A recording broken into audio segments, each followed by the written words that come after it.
हमारे channel VH knowledge यानी virtual history knowledge में आपका स्वागत है।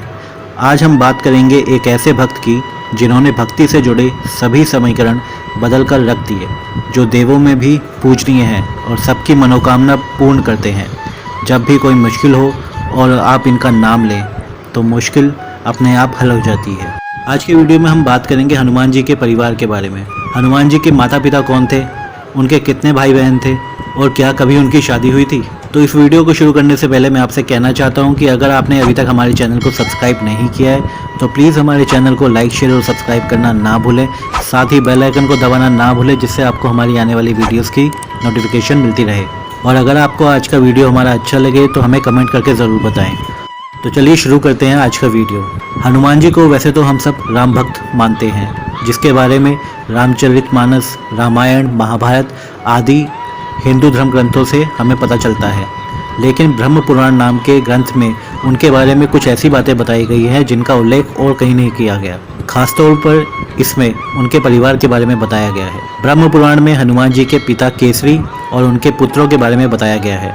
इसमें वानरराज केसरी के कुल 6 पुत्र बताए गए हैं और अपने भाइयों में बजरंगी को सबसे बड़ा बताया गया है। मतिमान, श्रुतिमान, केतुमान, गतिमान और धृतिमान, इन सभी की संतानों का उल्लेख भी इस ग्रंथ में किया गया है। महाभारत काल में पांडुपुत्र व बलशाली भीम को भी हनुमान जी का ही भ्राता कहा गया है। वहीं इस ग्रंथ में हनुमान जी के पुत्र का वर्णन भी है, जिसका नाम मकरध्वज बताया गया है। अब आगे जानते हैं कि आम के पत्तों का हनुमान जी से क्या संबंध है। धार्मिक मान्यताओं के अनुसार आम को हनुमान जी का प्रिय फल माना जाता है, इसलिए जहाँ भी आम और आम का पत्ता होता है वहाँ हनुमान जी की विशेष कृपा बनी रहती है। वहीं माना जाता है कि आम की लकड़ी, घी, हवन सामग्री आदि के हवन में उपयोग से वातावरण में सकारात्मकता बढ़ती है। बाहर से आने वाली हवा जब भी इन पत्तियों का स्पर्श कर घर में प्रवेश करती है तो वह खुद में सकारात्मक कणों को लाती है। ऐसी वायु से घर में सुख व समृद्धि बढ़ती है।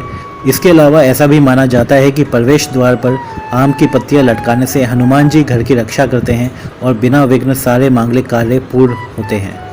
देवताओं में भगवान शिव के बाद बजरंग बली ही ऐसे देवता हैं जो अपने भक्तों पर बहुत जल्दी प्रसन्न होते हैं। छोटे छोटे उपाय व मंत्रों से हनुमान जी प्रसन्न हो जाते हैं। लेकिन कमाल की बात तो यह है कि आधे से ज़्यादा हिंदुओं को ये पता है कि हनुमान जी ब्रह्मचारी थे, पर क्या आप जानते हैं ब्रह्मचारी होने के साथ साथ उनकी शादी भी हुई थी। कहा जाता है कि हनुमान जी के उनके पत्नी के साथ दर्शन करने के बाद घर में चल रहे पति पत्नी के बीच के सारे तनाव खत्म हो जाते हैं। आंध्र प्रदेश के खम्मम जिले में बना हनुमान जी का ये मंदिर काफ़ी मायनों में खास है। यहाँ हनुमान जी अपने ब्रह्मचारी रूप में नहीं बल्कि गृहस्थ रूप में अपनी पत्नी सूर्वचला के साथ विराजमान हैं।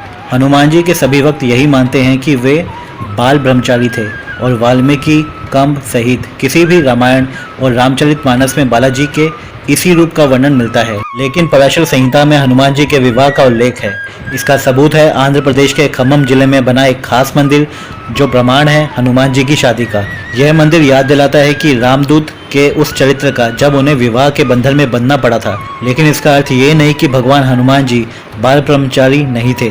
पवनपुत्र का विवाह भी हुआ था और बाल ब्रह्मचारी भी थे। कुछ विशेष परिस्थितियों के कारण ही बजरंगबली को सूर्वचला के साथ विवाह बंधन में बंधना पड़ा था।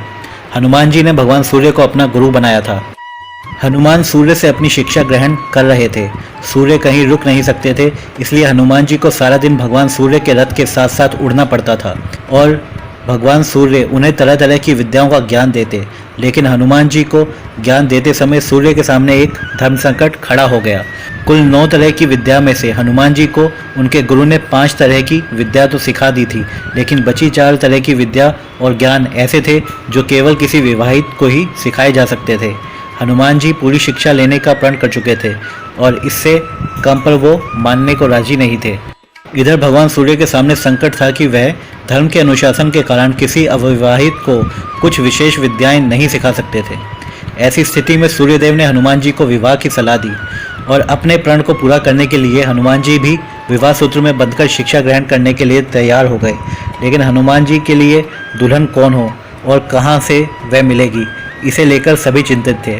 सूर्यदेव ने अपनी परम तपस्वी और तेजस्वी पुत्री सूर्वचला को ही हनुमान जी के साथ शादी के लिए तैयार कर लिया। इसके बाद हनुमान जी ने अपनी शिक्षा पूर्ण की और सूर्वचला सदा के लिए अपनी तपस्या में चली गई। इस तरह हनुमान जी भले ही शादी के बंधन में बंध गए हों, लेकिन शारीरिक रूप से वे आज भी एक ब्रह्मचारी ही हैं। पराशर संहिता में जो लिखा गया है कि खुद सूर्यदेव ने इस शादी पर यह कहा है कि यह शादी ब्रह्मांड के कल्याण के लिए हुई है और इससे हनुमान जी का ब्रह्मचार्य भी प्रभावित नहीं हुआ। तो आपको हमारा आज का वीडियो कैसा लगा हमें कमेंट करके बताएं, और साथ ही जिन्होंने अभी तक हमारे चैनल को सब्सक्राइब नहीं किया है प्लीज़ हमारे चैनल को लाइक शेयर और सब्सक्राइब करना ना भूलें।